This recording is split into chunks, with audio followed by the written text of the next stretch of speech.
सरला अपनी बेटी सुधा और पति रामू के साथ छोटे से गांव में रहती थी। पढ़ा लिखा ना होने के कारण रामू मजदूरी किया करता था।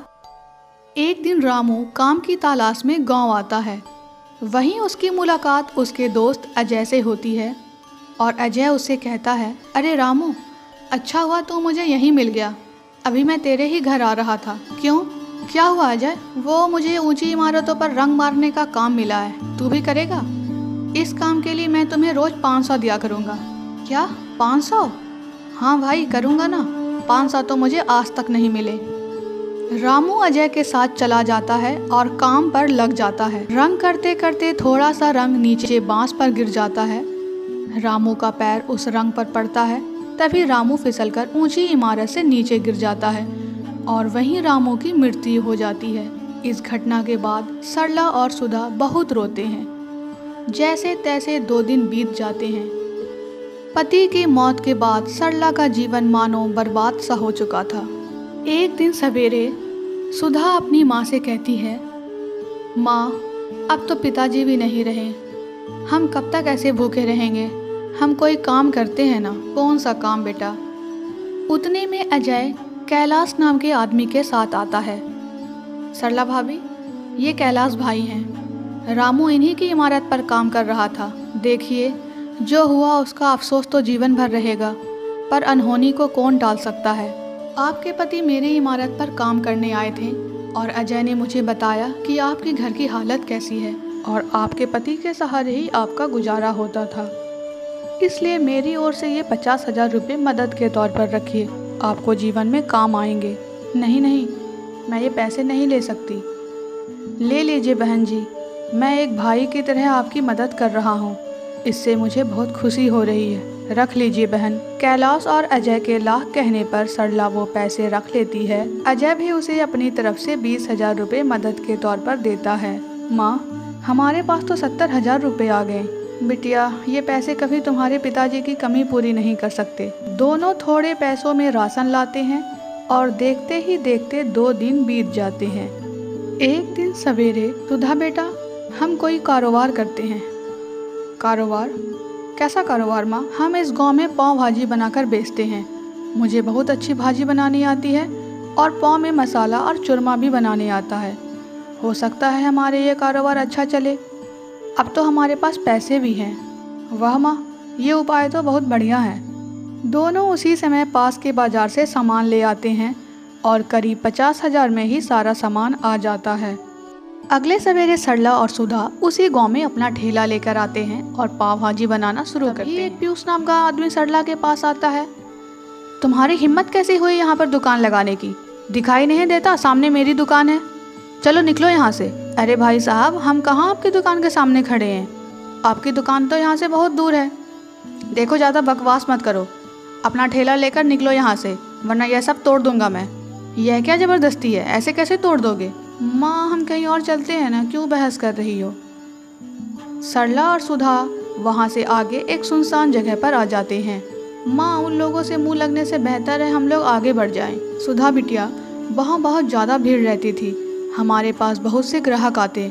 यहाँ तो सुनसान इलाका है, यहाँ एक भी दुकान नहीं है, कौन आएगा हमारे पास? माँ, जब भी कोई इंसान ईमानदारी के साथ अपना काम करता है ना, तो उसे बिल्कुल इस बात की परवाह नहीं करनी चाहिए कि उसकी दुकान कैसे चलेगी।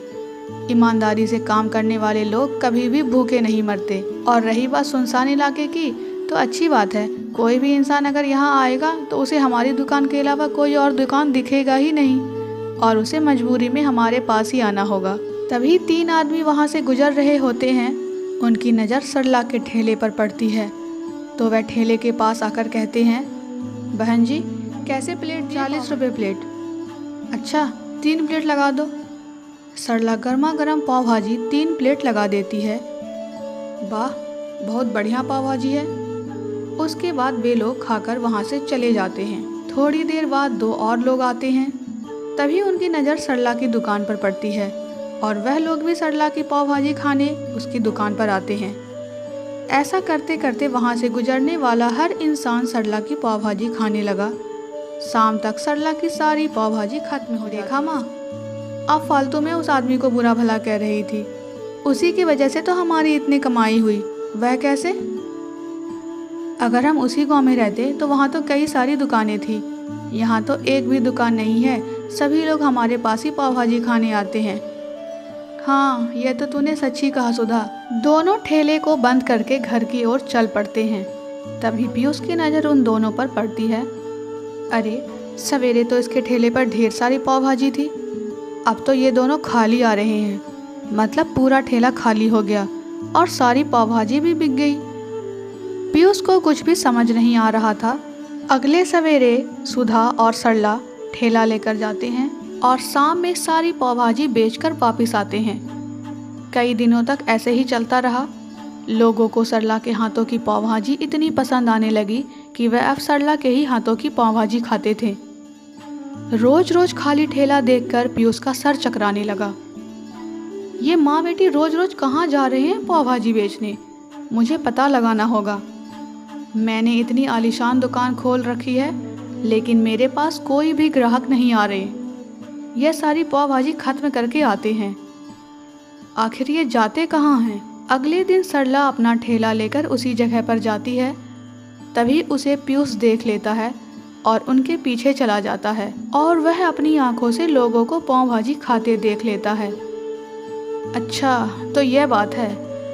मैं इस इलाके में अपनी एक बड़ी सी दुकान बना लेता हूँ। अगले ही दिन पीयूष अपने ठेले को सेल पर लगा देता है, लेकिन उसका ठेला कोई भी नहीं खरीदता। तभी उसके पास सरला आती है और कहती है, आप अपने यह दुकान बेच रहे हैं? कितने में बेच रहे हैं? 1 लाख। मेरे पास 1 लाख तो नहीं है, 50,000 है। पीयूष थोड़ी देर सोचता है और वह 50,000 रुपये में दुकान बेचने को तैयार हो जाता है। अब पीयूष उस इलाके में अपनी एक बड़ी सी दुकान खोल लेता है। इधर सरला भी अलग से पाव भाजी बेच रही होती है, लेकिन फिर भी लोग सरला के ही दुकान की पाव भाजी खाते हैं। यह क्या बात है? इसमें मेरा ठेला भी खरीद लिया, फिर भी इधर दुकान लगा रही है और मेरी दुकान पर अब भी कोई नहीं आ रहा।